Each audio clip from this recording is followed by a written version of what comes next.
Hello दोस्तों, स्वागत है आप सभी का एक बार फिर से आपके अपने चैनल एडवर्टाइजमेंट पर। आई होप आप सभी लोग स्वस्थ होंगे। तो एडमिट कार्ड आप लोगों के कल आउट हो चुके हैं, लेकिन जो इंस्ट्रक्शंस हैं वो बहुत बच्चे नहीं पढ़ते हैं, है ना। ऐसा अक्सर देखा गया है कि इंस्ट्रक्शन नहीं पढ़ते हैं, फिर बाद में जाकर उनको प्रॉब्लम्स आती हैं। तो इसमें हम लोग जो है इंस्ट्रक्शन के बारे में पढ़ेंगे कि क्या क्या चीज़ें आप लोगों ने करनी है और क्या क्या चीज़ें आप लोगों ने नहीं करनी। क्योंकि जाहिर सी बात है कि सब एडमिट कार्ड ही चेक कर लेते हैं, इंस्ट्रक्शन वो लोग सोचते हैं कि सब एग्ज़ाम में कॉमन होती हैं। लेकिन डीएसएसपी का रूल जो है, गाइडलाइंस जो है वो थोड़ी अलग होती हैं। ठीक है, अब देखते हैं इसके अंदर क्या क्या चीज़ें हैं। देखो, सबसे पहली बात तो यही है कि आप लोगों ने एडमिट कार्ड लेकर के जाना है और आप लोगों को एक ओरिजिनल फ़ोटो आईडी भी लेकर के जानी है जो ऊपर लिखी गई है। ठीक है।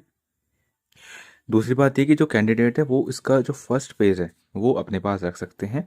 कैंडिडेट का जो फिजिकल अपीयरेंस है वो बिल्कुल सेम टू सेम होना है, बिल्कुल वहाँ पर चिकना बन के नहीं जाना है। ठीक है जी।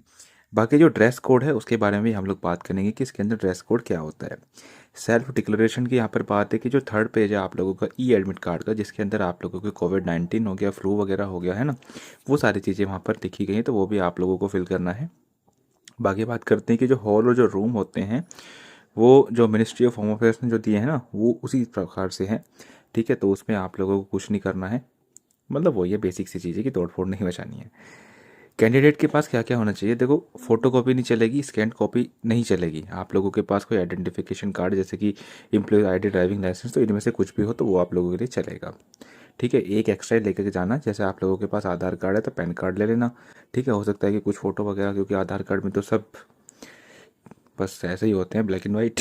ठीक है, तो पैन कार्ड लेके चले जाना। बाकी एंट्री और एग्जिट बिल्कुल स्मूथली होंगी, आप लोगों की बायोमेट्रिक वगैरह होंगे। अब बात करते हैं यहाँ पर आप लोगों का ड्रेस कोड वगैरह सारी चीज़ें यहाँ पर डिटेल में मेंशन है। सबसे पहली बात तो मैंने आप लोगों को बताया कि फिजिकल अपीयरेंस आप लोगों का वही होना चाहिए। दूसरी बात ये कि गेट क्लोजिंग से आप लोगों ने पहले जाना है।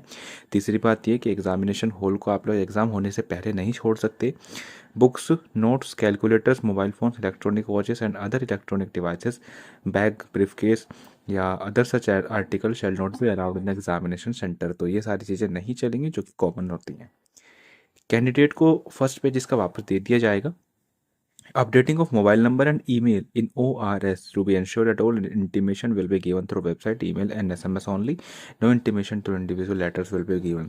तो अपने मोबाइल नंबर और ईमेल आईडी को अप टू डेट रखिएगा, क्योंकि सारी चीज़ें वहीं पर आप लोगों के साथ शेयर की जाएगी। Candidate are advise to keep DSSP की वेबसाइट पर आप लोग जाते रहिए। ठीक है, ये इंस्ट्रक्शंस यहाँ पर से भी आप लोग डाउनलोड कर सकते हैं इनकी ऑफिशियल वेबसाइट से। ठीक है, इसके बाद क्या है, हाँ जी, ये देखो, ये है आप लोगों का ड्रेस कोड। यहाँ पर आप लोगों ने लाइट क्लोथ्स पहन के जाने हैं, जिसकी with half sleeves, not having big button, बड़े बटन उसके अंदर नहीं होने चाहिए। फूल पत्ती आप लोग लगा रहे हो ना, समझ रहे हो ना, है ना। तो वो चीज़ आप लोगों के पास नहीं होनी चाहिए। स्लीपर आप लोगों ने पहन के जानी है। सैंडल्स आप लोग पहन सकते हैं, लो हील्स के शूज़ वहाँ पर अलाउड नहीं है, क्योंकि कारण ये है कि शूज़ जो है ना निकालने पड़ते हैं। शूज़ निकाल लोगे फिर पहनोगे, है ना, वहाँ धूप वैसी होगी तो फिर उसमें दिक्कतें आएंगी। तो आप लोग स्लीपर या चप्पल या सैंडल पहन के जाना, लो हील्स वाली। बाकी लाइट कलर की क्लोथ पहन के जाना जिसकी हाफ बाजू हो। ठीक है, शर्ट वगैरह भी मत पहन के जाना। हालांकि किसी किसी सेंटर पर मतलब ये चीज़ें सेंटर्स के ऊपर डिपेंड करती हैं, क्योंकि डीएसएसपी तो जाके देख नहीं रही है कि मतलब वहाँ पर क्या चीज़ें हो रही है।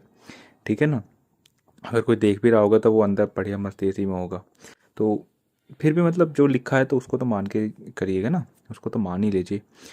और इसमें सेक्शंस के अंदर बात करते हैं, ये एडिशनल डिटेल्स हैं। ये कोविड-19 का फॉर्म है, फॉर्म नंबर जो आप लोगों का थर्ड था। तो यहाँ पर ये सारी चीज़ें आप लोगों को रखनी है। ठीक है, कि कफ तो नहीं है, फीवर तो नहीं है, नाक तो नहीं बह रही, सांस लेने में कोई परेशानी तो नहीं है।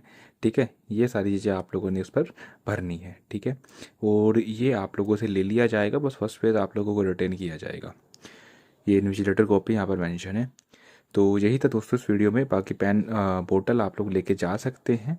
पेन के बारे में यहाँ पर नहीं मेंशन है कि पेन आप लोगों को लेके जाना है या नहीं लेके जाना है, लेकिन टीसीएस कंडक्ट कराती है तो ज़्यादा चांसेस होते हैं कि वो आप लोगों को पेन प्रोवाइड कर दे। लेकिन इसमें मेंशन नहीं है कि पेन लेके जाना है या नहीं लेके जाना है, ना ये मेंशन है कि आप लोगों को वहाँ पर दिया जाएगा। बोतल के बारे में बताऊँ तो यहाँ पर बस ये डिटेल्स हैं कि ये चीज़ें लेके नहीं जानी है, तो बोतल आप लोगों को चल जाएगी, ट्रांसपेरेंट बोतल आप लोग लेके जा सकते हैं। ठीक है जी। तो यही था इस वीडियो में। आई होप वीडियो आप लोगों को पसंद आई होगी, तो उसको शेयर कीजिएगा। और परसों से आप लोगों के एग्ज़ाम स्टार्ट हैं, तो प्रिपरेशन करते रहिएगा और क्या कहते हैं वो रिवीजन पर ज़्यादा ध्यान दिएगा। नया कुछ मत पढ़ो, रिवीजन पर ध्यान दो। ठीक है। और जैसा भी आप लोगों का पेपर हो आप लोग कमेंट करके ज़रूर बताइएगा, किसी भी वीडियो के नीचे कर दीजिएगा कि किस प्रकार का मतलब लेवल वगैरह आ रहा है, कि जिससे और बच्चों को भी हेल्प हो। तो चलिए, धन्यवाद।